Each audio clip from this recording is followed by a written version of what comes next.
Hello, and where I will be talking about. Uh, sorry for that. So, welcome to a new week where we'll be talking about the key market events that are expected to be moving the markets this week. We'll be doing some technical analysis to try and understand the current market structures as the week starts. We'll also be looking at the top market events for the day and where to focus your energy on. So once you join in, can you just say hi on the live comment section? And these will confirm that everything is working just fine. So good morning, Jacqueline, and thank you for joining the session. Let's get the thing started. So we'll be starting by doing an overview of the economic calendar and understand the top market events that we're expecting this week. So as you can see, today has been quite a busy day, especially from the S&P Global reports. So somehow the site is hanging a bit. So we've had several reports from S&P Global, basically showing the flash manufacturing and services PMI for the Eurozone. And now at 11:30 a.m., we'll be focusing on the UK flash manufacturing PMI and services.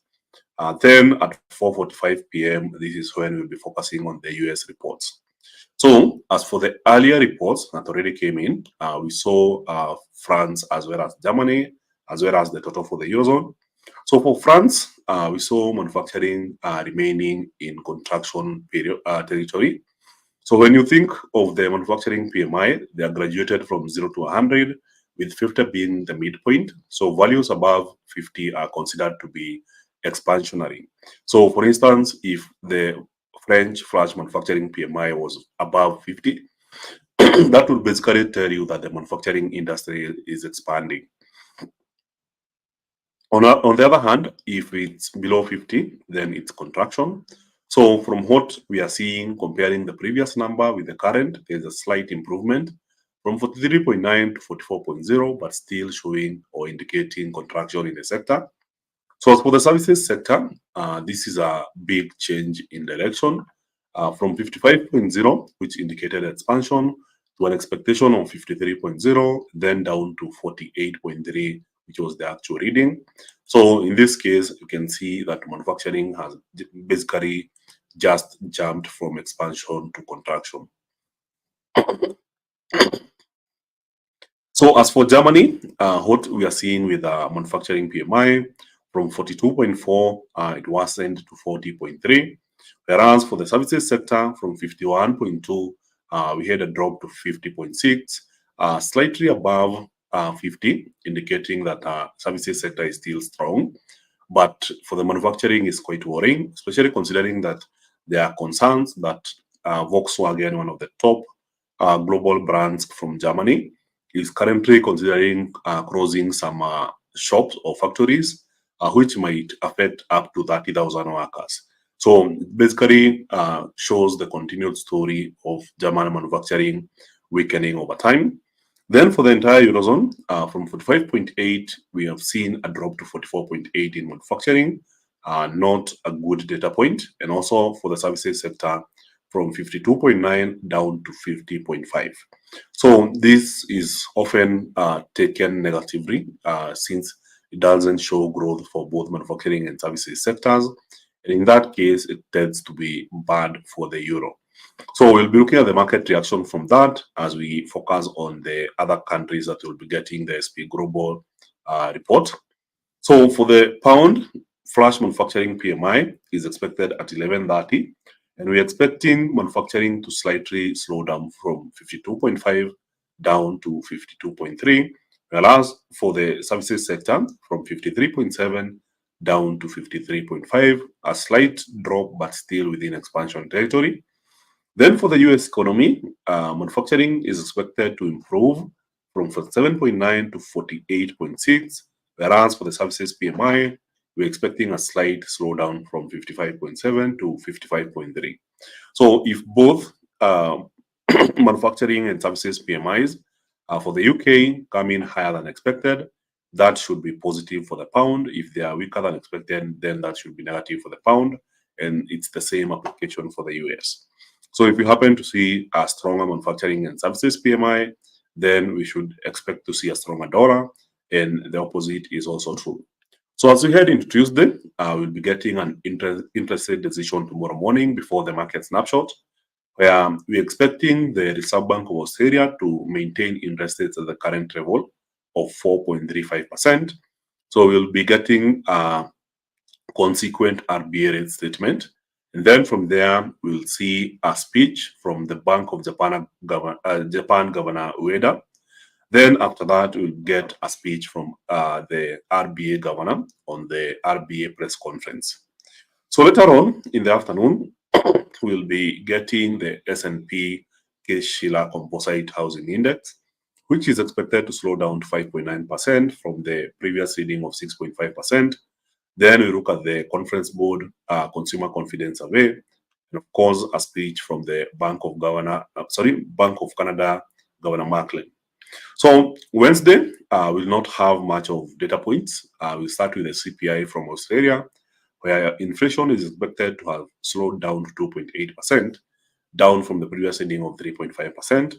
So we'll be getting new home sales data from the US at 5 p.m., then crude oil inventories at 5:30.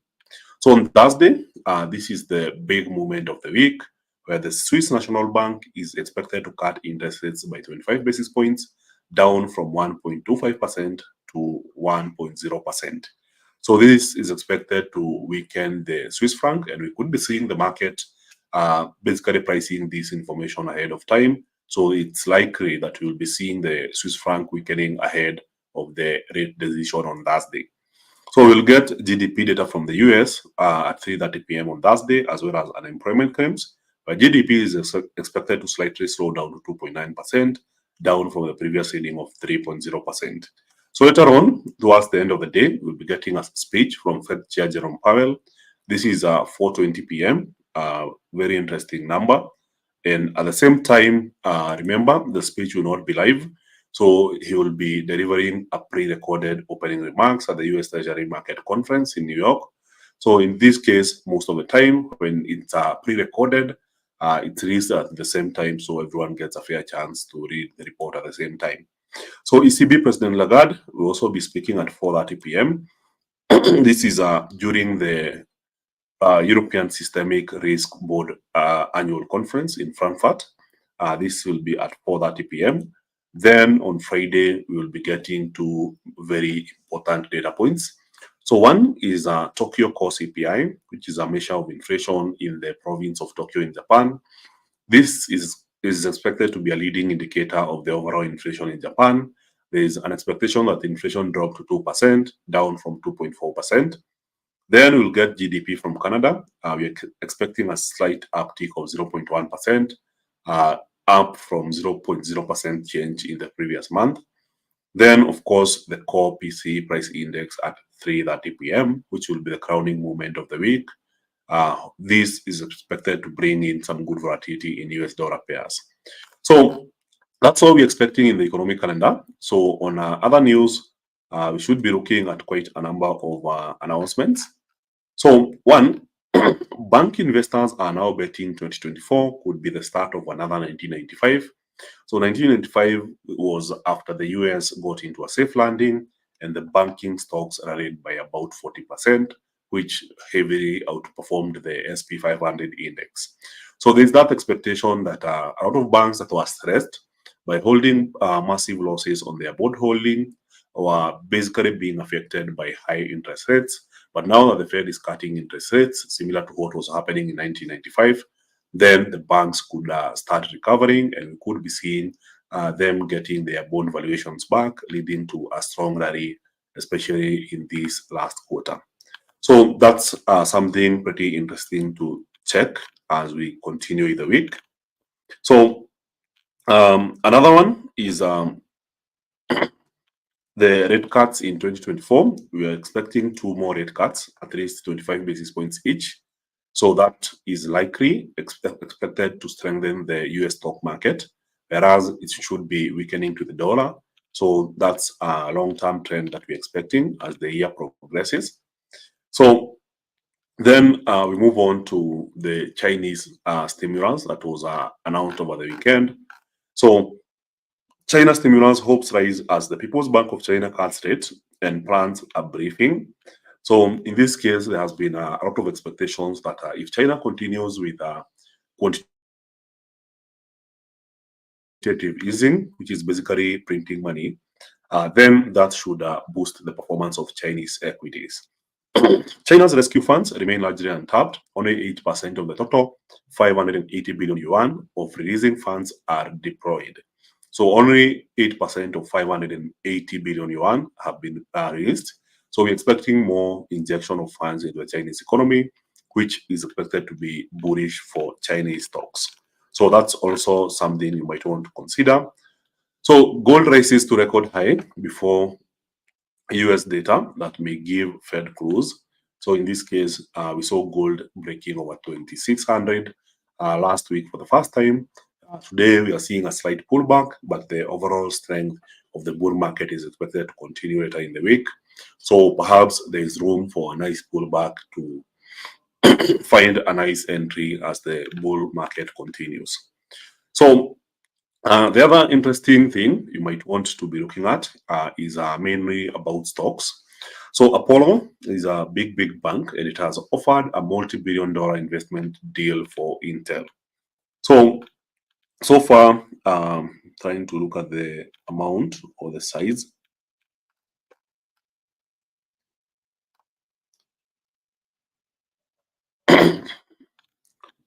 So just a sec. Yeah. So the alternative asset manager has indicated in recent days to be willing to make an equity-like investment of as much as $5 billion in Intel, said one of the people who asked not to be identified discussing confidential information. Intel executives have been weighing Apollo's proposal, the people said. So this is one side of the story. The other side is Broadcom, which made a proposal to completely buy the entire Intel stock. So as we get more developments about the story this week, then we should be seeing some good volatility happening in Intel stock this week. So that's something you might likely enjoy going through this week. So besides that, I don't see any other major story happening in the markets. So I believe right now is the time that we jump into some technical analysis, try to understand what are the prevailing market patterns and what are the most interesting charts to be watching this week. So looking at the comment section, good morning, Moses, Wangari Patrick, Deno, Manabasto. Thank you guys for joining. Good morning, Joseph. Good morning, Wangari Patrick. Can we expect the euro to be weak for the rest of the day? That's a very interesting question. We'll be checking the chart soon. What does basis point mean? This is a good question. I think I can answer this as we continue. So whenever we talk of basis point, this is basically 1 out of 100 of a percentage point. So if you increase rates by 1%, you are basically increasing rates by 100 basis points. So it's basically 1 part out of 100. So whenever you hear that rates have been increased by 25 basis points or cut by 25 basis points, then that's 25 parts out of 100. So it's basically 0.25%. I hope that makes sense. Good morning, Jones Tesla. Let's get it started and get to the next part. In this case, I'll be looking to do some technical analysis so that we may understand the prevailing market patterns. So far, there has been quite a number of developments and changes in trends since last week's Fed announcement to cut rates by 50 basis points. So one of the key developments we have seen is that the dollar index managed to make a new low, but then after that started recovering. So from what we are seeing this morning, we have seen such a big move. So this is what we are looking at. So the dollar index making this big move this morning is basically defining the trends in the market. So with this strong bullish momentum and recovery in the dollar, then other currencies are seeing dust. So let's begin with the euro, which we have seen that a lot of the SP Global Manufacturing and Services PMI have indicated that the economy is worsening, leading to a big sell-off here. So the real question that was asked in the comment section is whether the euro could continue facing more downside for the rest of the day. So it's more likely that this will be a sustained trend and up until maybe the New York Open. So if you look at this chart and try to understand what's happening, we had a new high here, though it wasn't higher than the previous one. And this was towards the end of last week when the euro was strengthening against the dollar. And now the market is rapidly approaching last week's low. So the lowest price that we saw last week was this price here. So if you're looking for like a very short-term intraday trade, then this is bound to happen. We expect at least the euro to be testing 1.10689. So the price may struggle around that area, considering it's Monday, and Monday we don't usually have big moves in the market. Now, if we happen to see the market breaking that, then the next area to be observing will be this area here that was acting as resistance at first. Once broken, it became support, and now the market is looking to retest the area again. So for a very short-term intraday trade, this could be the likely target. So I expect the market to actually struggle or maybe show some signs of reversal around here. But then if it happens to break and we see a confirmed break, then the next target will become 1.10074. But for now, a very short-term momentum to this area. So as for pound USD, we are seeing the same thing. So a lot of these currencies had gained a lot against the dollar last week. And now the dollar is back up in full strength. So we're already retesting a major area here that was previously acting as resistance, now probably turned into a support area. So now you go to the 1 hour chart and you can see that there's not much room for bearish momentum. So if the pound happens to break that area there, then this might be the likely next target. So remember, it's Monday. So Monday, we don't usually try to target big moves because we usually have much lower volatility in the markets. So I don't expect much of a movement here. So pound yen making some big moves here. So of course, it's yielding some ground and there's still more room for downside.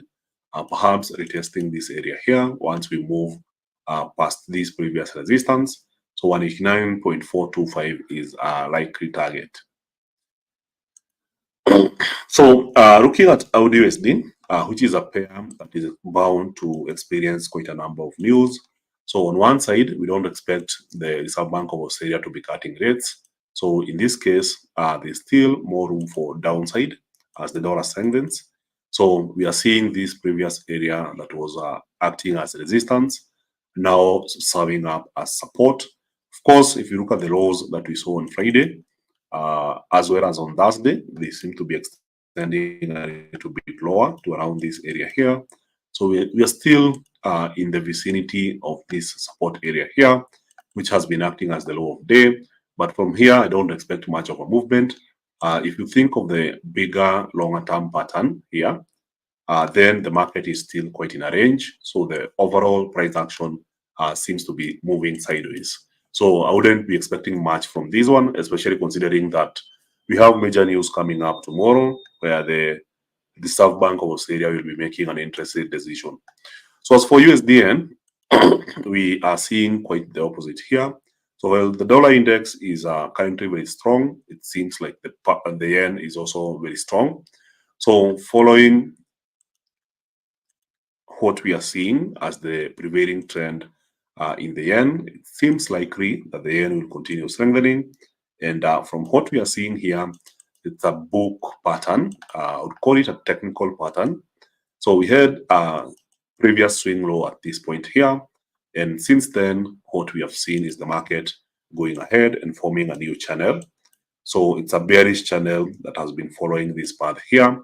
And this has been happening for the last 5 weeks.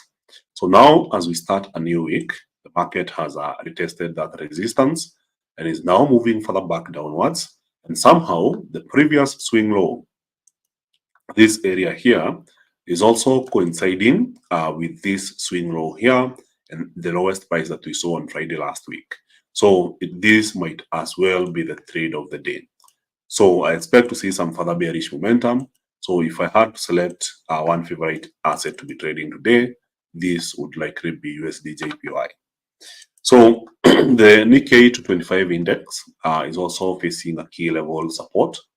If you look at the Thursday, Friday swings, then compare this with Monday, it seems like we have a break. So you go to the 1 hour chart, it seems like some strong momentum in the markets as the price takes some steps backwards. So in this case, we could be seeing some activity playing out. So we didn't quite get to the resistance, but yes, it seems like the market is taking a breather. So we could be seeing some further downside momentum with key targets around the lowest prices that we saw on Friday. So though it's a low moving index, it's usually more volatile in the morning hours than the afternoon. So the volatility could already be dying for the day as we approach the New York session. So as for gold, as I mentioned, we saw a new all-time high here. So this is 26.31 as of this morning. We have been expecting these pullbacks to continue and the market to continue exerting pressure to the upper side. So it's still a very, very strong bullish momentum. So in this case, after what we saw with the Fed, so I would be more than willing to be looking for bullish positions in these pullbacks. So in this case, for instance, you can see where the market opened, the lowest price of the day before the current swing, and you can already see buyers coming in and attempting to push prices higher. So on the minimum, I expect gold to be trading sideways from here before it sets up for the next price action. So for now, around this area, I don't expect much of a directional movement. It's more of a sideways movement. And now we have just completed a swing downwards. So potentially the market bouncing and then going to retest the upper side around 26.31. So Brent oil made quite a strong recovery over the last 2 weeks up until it got to the previous resistance here. And since then, it has been unable to trend higher. So we know that we're expecting crude oil inventories later in the week, as we saw in the economic calendar. And from the price action we are seeing here since Friday and Thursday last week, it seems like the market is unable to break higher than this area here. So this seems to be a very strong resistance area. And on the lower side, it seems like we have a support area around here where the market has just been trading sideways from Thursday last week. So with this in mind, then I would expect price action to be playing around here. So price to get around this area here and continue within the pattern. But then a more likely trade would emerge if the market was to break to the lower side. So a break would present a much better opportunity. But for now, unless you're scalping, it doesn't make a lot of sense to be looking for opportunities here. So US Tech 100 or the Nasdaq index. Apologies for this. I might need to clear my nose for a second.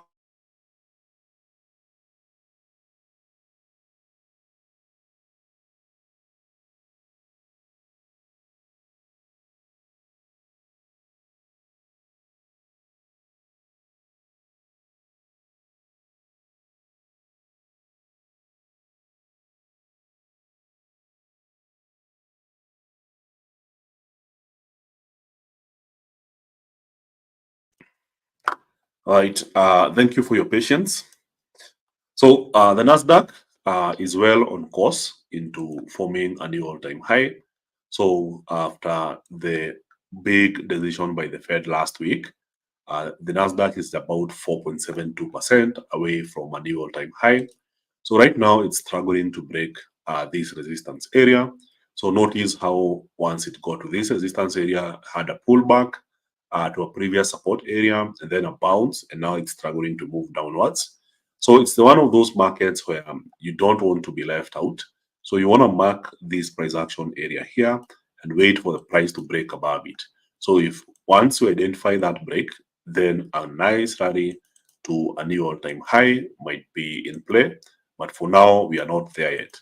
So let's just be patient and see what happens, especially as the market looks to retest the area yet again.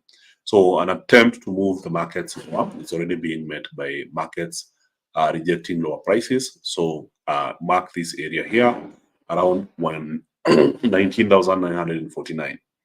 So as for the Dow, it's the same thing. It's more of a market that is just moving sideways from last week, that's the Friday.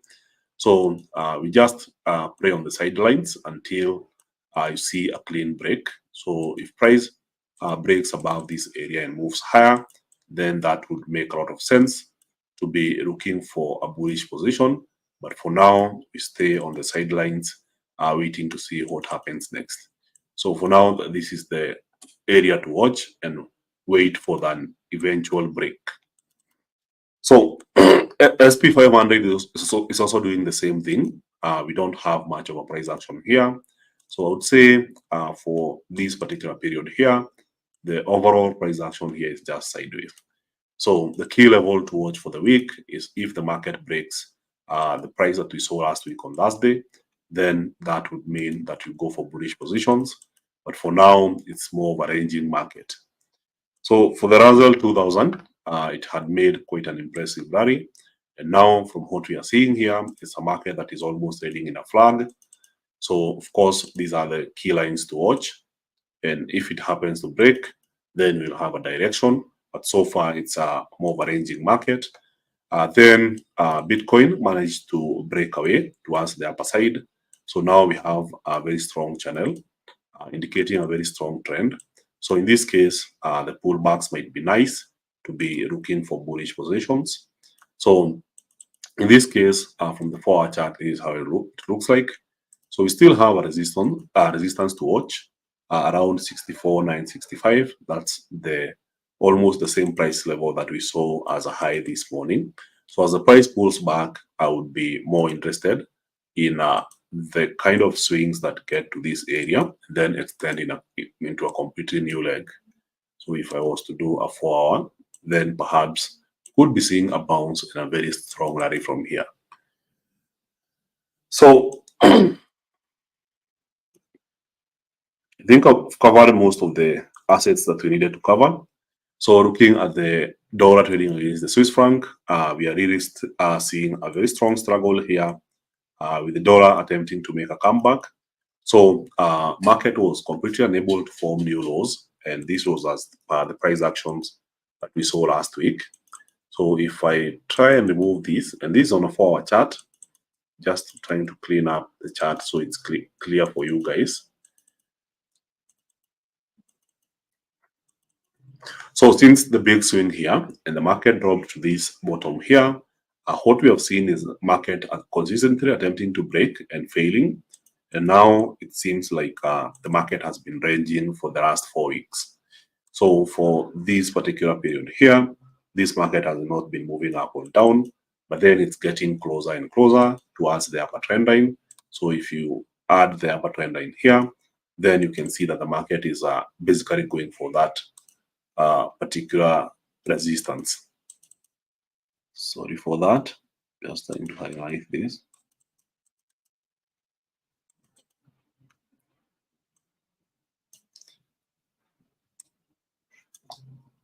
Yeah, I think that's a little bit more accurate. So this is what we are looking at, sideways momentum for 4 straight weeks, market unable to form new lows. If you look at the weekly chart, then the last time we saw the market forming this bottom here was back in December 24th last year. So it's probably a multi-year low, considering that we don't see any other years where the market was trading at those lows.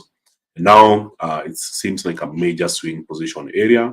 So from the 4-hour chart, it looks like this. 1-hour chart, it looks like this. So we are basically currently on a swing towards the upper side. So for very short-term intraday trading, then we should be looking at the dollar continuing to gain against the Swiss franc. But then you have to take it into consideration that the Swiss National Bank is expected to be cutting rates later in the week, and the markets could be pricing this in as early as today. So an expectation of the Swiss franc continuing to weaken to the dollar could be in play today, and we continue seeing this upward trajectory. So for New Zealand USD, nothing much is happening. So for most of these pairs, they seem to be in a consolidation mode after the big momentum that we experienced last week. So clearly, this is something that we can all observe. So remember, in these charts, most of the time we are trying to identify whether a market is in impulse mode or whether a market is in consolidation mode. So consolidation mode, the market is not moving anywhere. It's just moving, let's say, between two trend lines, not forming newer highs or newer lows. In most cases, it's just moving sideways, waiting for the next trigger or the next news item to fuel a direction. So for now, some of these assets are just moving sideways. So you might consider just sitting on your hands for a while, then wait for the big events to be happening later in the week. So looking at the comment section, I think there was a question to check on an asset here. I don't know if it was pound card. May not be able to cover all of them. This is euro card. So don't know if I have that chart open. Okay.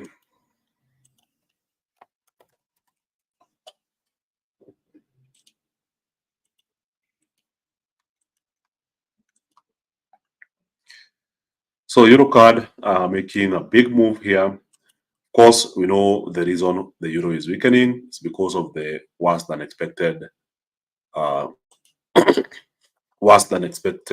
S&P global flash manufacturing as well as services PMIs. So we still have some more room here. So it's a very short-term move. I believe a majority of the move has already happened. So I wouldn't be expecting an overall big sell-off happening for the rest of the day. So far, a majority of the move has already happened. Should be expecting to see this market now shift from impulse and start getting into a consolidation mode. So not much of a room here.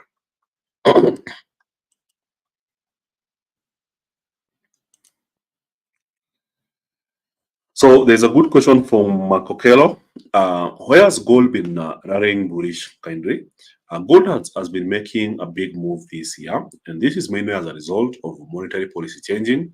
So when central banks were increasing interest rates, and this was 2 years ago, they basically created a bond market that had increasing yields, and that made the bond markets very attractive since if you're holding gold, you're not getting any cash flows. But if you're holding treasury bonds, you'd be getting some good cash flows.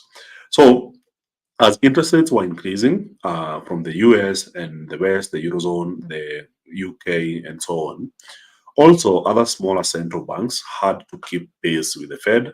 So even the Bank of, let's say Central Bank of Kenya had to increase interest rates in order to attract capital, and this made global bond markets very attractive.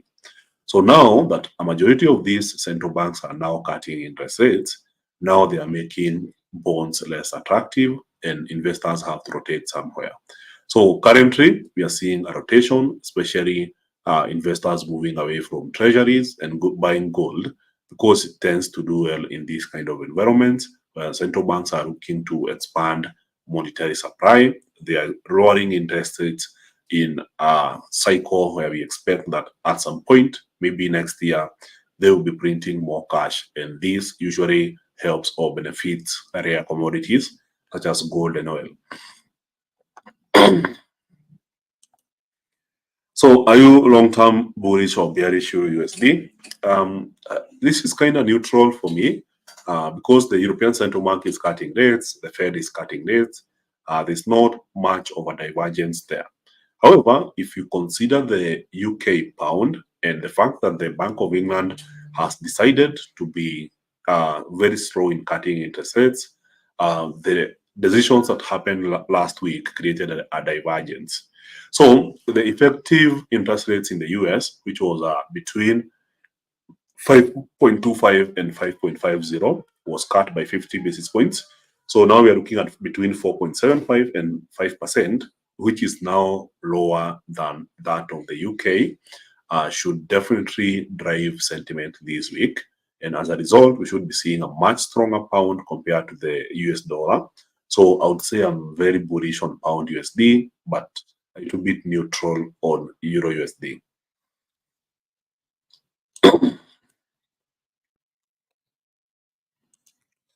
So another comment here, after the rate cut by 50 basis points, analysts expected the dollar to be quite weak. However, we are seeing the opposite. What is leading to this trend by the dollar, and is it sustainable? I think this is a unique topic that we have been talking about for the last 2 weeks, that whenever there is a key level decision, investors are not waiting for the announcement. They tend to price this information earlier, even before the announcement, and they do the opposite at their announcement. So this has happened over and over again, I believe, in the last 2 months, and it's time we start catching up to the game. So the fact that we're expecting the Swiss National Bank to be cutting interest rates, investors will not be selling the the CHF or the Swiss franc on the eventual date of the rate cut. In most cases, it will probably weaken before that and have some reverse effect on the announcement itself. So it's more of buy the rumor, sell the news. A question on explain what happens to a currency in relation to the interest. For this one, I would like to refer you to a course that I developed. It's available on the FX Pesa YouTube platform.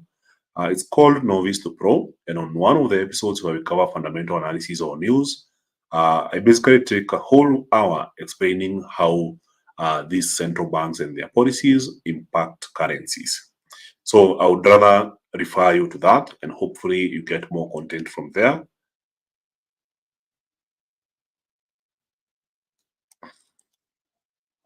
So Benson seems to be supporting Wangari Patrick's thesis, looking for a weaker dollar. The volume in those candles suggests something.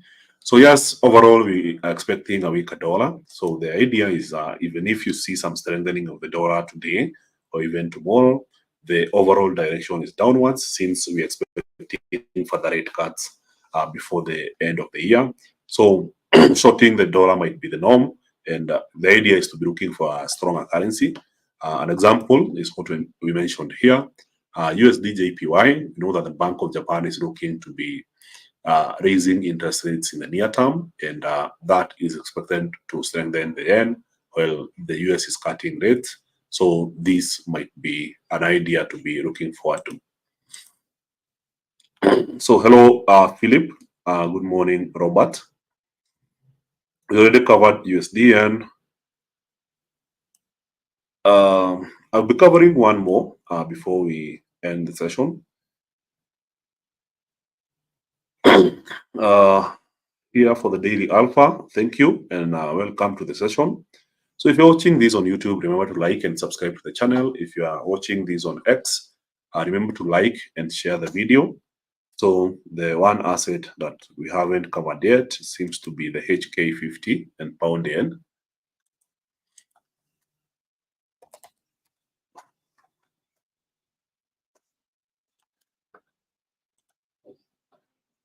Sorry.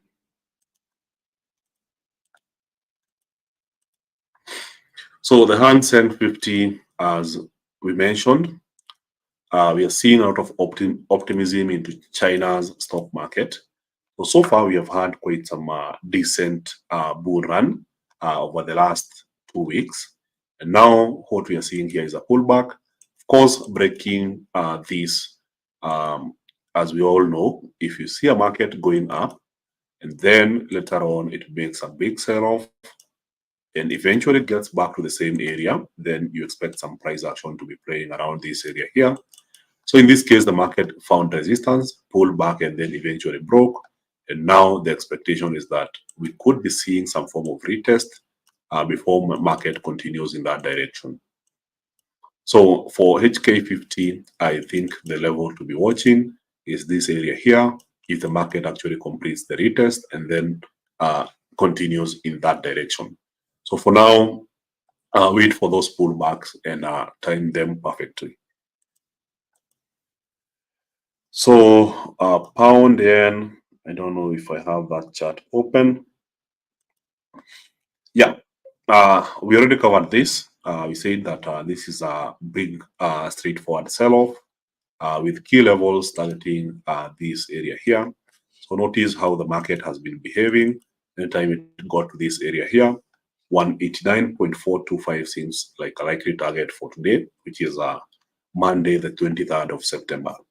So thank you very much, guys. So remember, this session happens every day, Monday to Friday at exactly 11 a.m. With a special session happening on Tuesday at 4 p.m. covering the US market open. So remember, if you have any questions, you're always welcome to raise them and we cover them together. Hopefully everyone gets to gain some value from this. Enjoy the rest of your day and enjoy your trading week.